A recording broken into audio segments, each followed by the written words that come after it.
Bienvenido a un nuevo resumen de este precioso libro que estamos leyendo juntos. En Patriarcas y Profetas, hoy capítulo 51. Dios cuida de los pobres.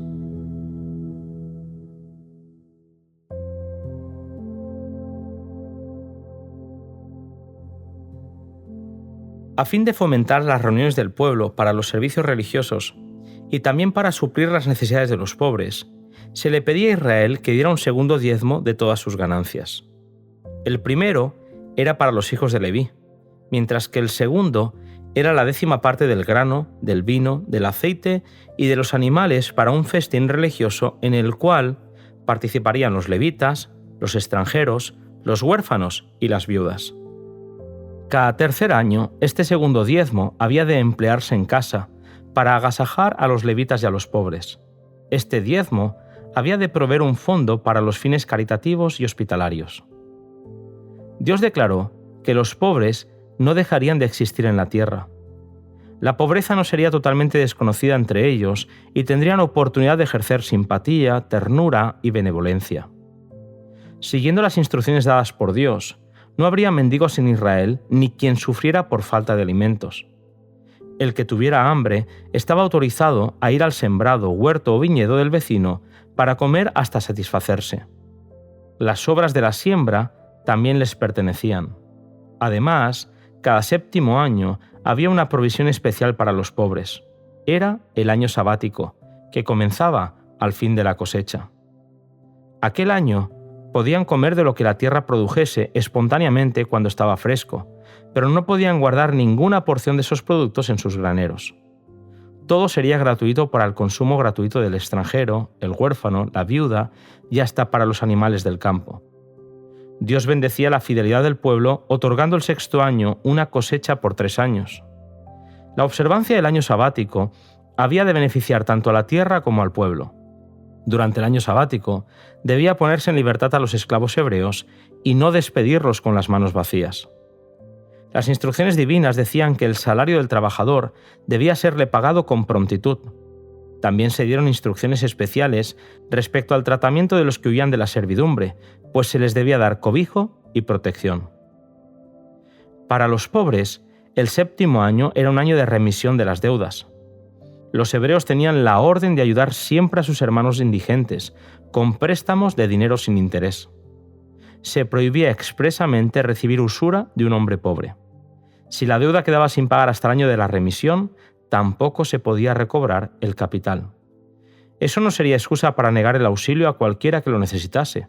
Nadie necesitaba temer que su generosidad le redujera a la miseria. La obediencia a los mandatos de Dios daría ciertamente por resultado la prosperidad. Después de 7 semanas de años, 7 veces 7 años, venía el gran año de la remisión, el año del jubileo. Al año 50 se pregonaba libertad en la tierra a todos sus moradores. A los 10 días del 7º mes sonaba la trompeta del jubileo. Se invitaba a los hijos de Jacob a que saludaran el año de la remisión.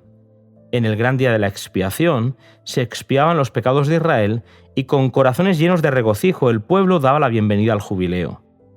Como en el año sabático, no se debía sembrar ni segar, y todo lo que produjera la tierra había de considerarse como propiedad legítima de los pobres.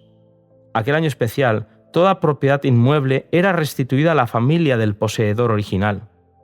La tierra había sido repartida por suertes y nadie podía renunciar a ella. Solo en el caso de pobreza se podía vender, pero se podía recuperar por precio sin que el que la había comprado se negase a venderla de nuevo. En el año jubileo, la tierra debía volver a su primer poseedor o a sus herederos. Dios era el dueño de todo y había determinado que tanto ricos como pobres tuvieran derecho a un sitio en el mundo de Dios. Dios quería poner freno al amor excesivo a los bienes terrenales y al poder. La acumulación continua de riquezas en manos de una clase y la pobreza y degradación de otra clase eran cosas que producían grandes males. El abuso de los ricos y el resentimiento de los pobres es desmoralizador y abre la puerta a todo tipo de males. Los reglamentos que Dios estableció tenían por objeto fomentar la igualdad social. Habían de refrenar la avaricia y la inclinación a exaltarse uno mismo, y habían de cultivar un noble espíritu de benevolencia, y al fomentar la buena voluntad y la confianza entre todas las clases, habían de favorecer el orden social y la estabilidad del gobierno. Dios quiere que entendamos que todo lo que hagamos para beneficiar y ayudar a los demás nos beneficia a nosotros mismos. La ley de dependencia mutua afecta e incluye a todos porque dependemos los unos de los otros. El Señor prometió grandes bendiciones a Israel con tal de que obedeciera sus instrucciones. También advirtió de las consecuencias de la desobediencia. El Creador no tuvo el propósito de que todos los hombres tuvieran igualmente parte en las bendiciones temporales.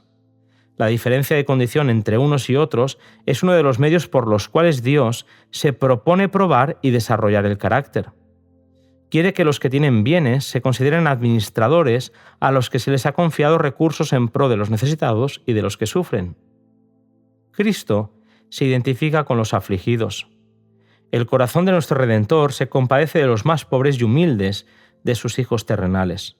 Los colocó entre nosotros para despertar en nuestro corazón el amor que Él siente hacia los afligidos y los oprimidos.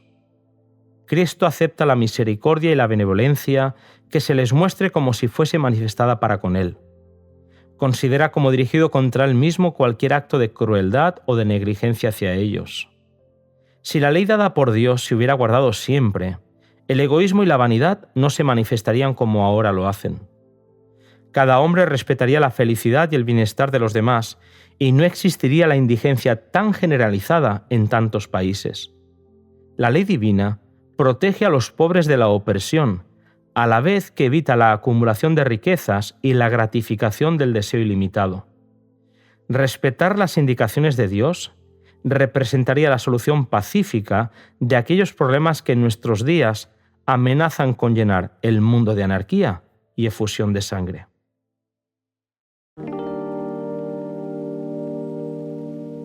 Hasta aquí el resumen de este importante capítulo. A continuación, el capítulo titulado Las fiestas anuales.